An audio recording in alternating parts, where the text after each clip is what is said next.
Vamos dar um resumão geral e depois a gente entra nas melhores polêmicas do livro, aquilo que não é comentado pela maioria das pessoas, né? E aquilo que normalmente é comentado. Vamos separar por tópicos. Primeiro, nós temos que falar que Os Sertões é um grande livro, um grande marco. Tem algumas coisas interessantes sobre o livro, por exemplo, que ele teve 3 edições em menos de 3 anos, né? O que é muito para o mercado editorial brasileiro. Que ele era uma reportagem da Folha de São Paulo, do jornal da época que se chamava Província de São Paulo ainda, sobre a guerra, né, para atualizar o Rio de Janeiro e as cidades sobre o ritmo da guerra, sobre a necessidade dessa guerra, e era visto como uma espécie de propaganda, né? Primeiro desconfiaram muito do livro e depois aderiram muito à ideia, repercutiram muito a ideia. O livro foi traduzido para 11 idiomas e virou um marco, assim, mas é pouco refletido sobre o que ele traz, assim, de debate. Vou dar um exemplo muito claro. Um exemplo de método. Vamos falar da metodologia dos sertões, de Euclides da Cunha? Bom, ele usou o método de ciência militar, ele usou cartografia, ele usou a etnografia, ele usou de várias ciências auxiliares para criar um clima de base científica para o que ele estava falando, uma autoridade para o seu discurso, que tem muito na ciência, a gente sabe disso. Mas o mais interessante disso é a gente entender que tem uma contradição metodológica no livro Os Sertões, de Euclides da Cunha. Qual é a contradição metodológica? Nós temos um livro que pretende-se ir a campo. Ele vai a campo, ele tira fotografias, ele fala que o sertanejo é sobretudo um forte, tem aquela coisa de objetificar a pessoa que você está tentando. É um misto de louvar, não gostar, né? E nisso o Euclides da Cunha é extremamente racista, eu concordo. Mas que a principal crítica, e aqui é muito interessante, que podemos fazer o trabalho do Euclides, da Cunha, é que ele quer ir ao campo de maneira racista, ou seja, ele quer usar uma metodologia que ia ser usada algumas décadas só mais tarde.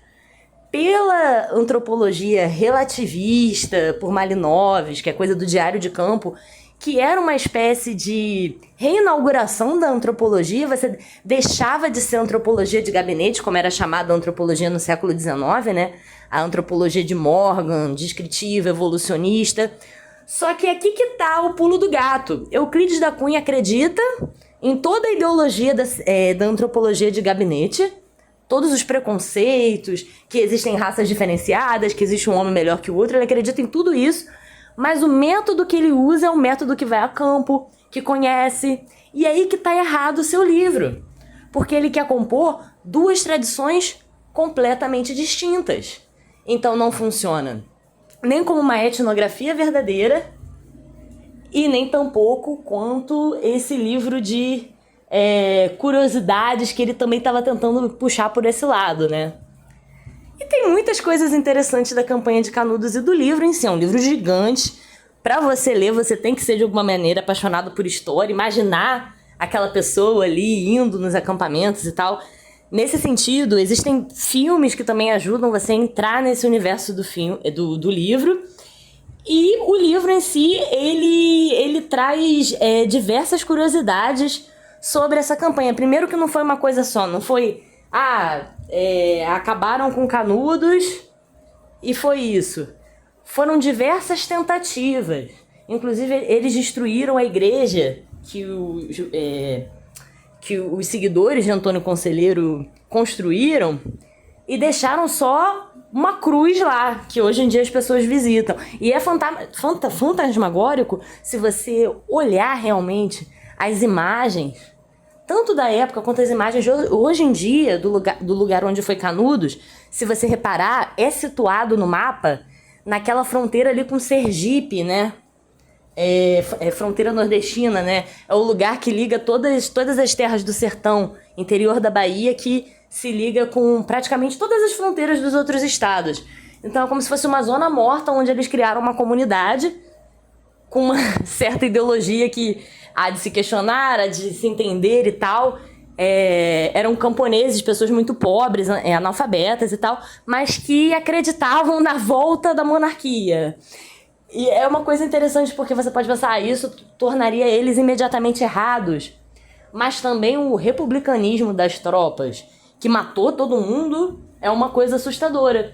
E isso está presente, por mais que o Euclides da Cunha fale sobre trazer a civilização, o relato dele quer ser muito científico, quer ser muito preciso, acaba sendo realista sobre o que estava acontecendo ali. E o que aconteceu na Guerra de Canudos foi um verdadeiro extermínio do exército republicano brasileiro recém-formado, em busca de provar uma centralidade, que é aí que está a grande contradição, que era herdeiro dos movimentos de independência que já criticavam a centralidade do Rio de Janeiro.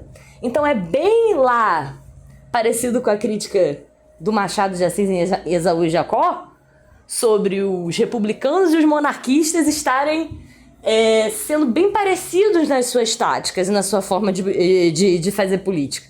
Republicanos e monarquistas parecidos, o que seria esquerda e direita, né? Mas a circulação do livro Os Sertões de Euclides foi muito bem sucedida. E isso serviu de influência para toda a ciência social posterior, que se preocupou muito em estabelecer um lugar de analista, objeto e análise com distância. Distanciar o objeto da pesquisa daquele que está analisando. Ou seja, para que isso? Para se estabelecer um local de autoridade na academia brasileira. Ou seja, o surgimento da pedância acadêmica, eu acho que também logramos e podemos parabenizar a Euclides da Cunha.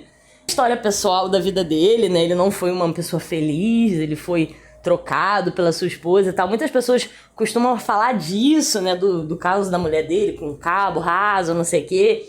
E que ele teria morrido num duelo, a esposa dele casou com um outro cara, né? Então ele não era exatamente feliz, mas ele por exemplo, levantou a vida de Antônio Conselheiro a ponto de achar incongruências ou contradições no perfil dele, que ele teria sido abandonado pela mulher, algo parecido do que ia acontecer com ele. Essa é a contradição. Então ele tá ali criticando essa raça inferior, né? Tem todo o surgimento de uma espécie de preconceito com o Euclides da Cunha, o surgimento do preconceito contra nordestinos. Isso é uma coisa muito, né, gravada ali no Euclides. Eles não sabem, eles não conhecem, eles estão mistificados.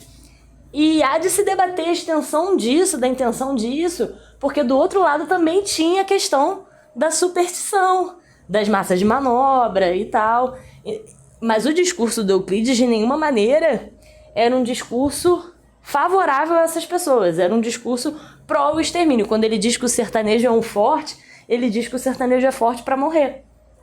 E é isso que tá, se você reparar, qual é a intenção da etnografia do Euclides. E mais uma vez a questão do método, né? Como você vai ir a campo, tira foto com as pessoas, conhece as pessoas...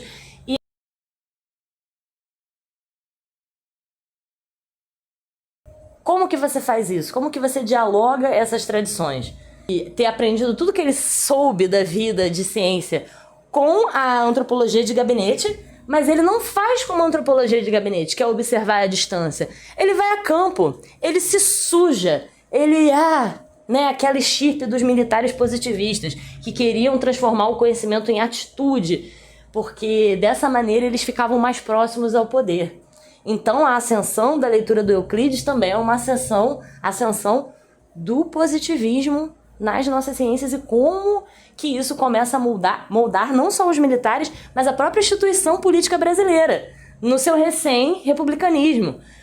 Vale lembrar que não foi republicanismo e flores, foi declaração da proclamação da República e diversos golpes militares que se seguiram, né? Uma grande instabilidade política. Explicando também por que esse livro pipocou, assim, fez tanto sucesso na época.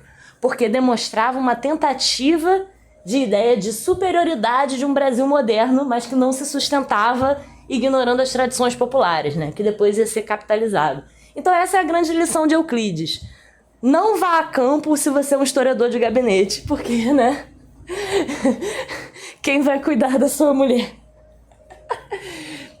Ele podia ter sido um historiador de gabinete e ser bem mais sucedido no interim dele. Mas como ele era um correspondente da Folha de São Paulo, você entende o porquê que ele tinha que ir a campo e provar determinado ponto.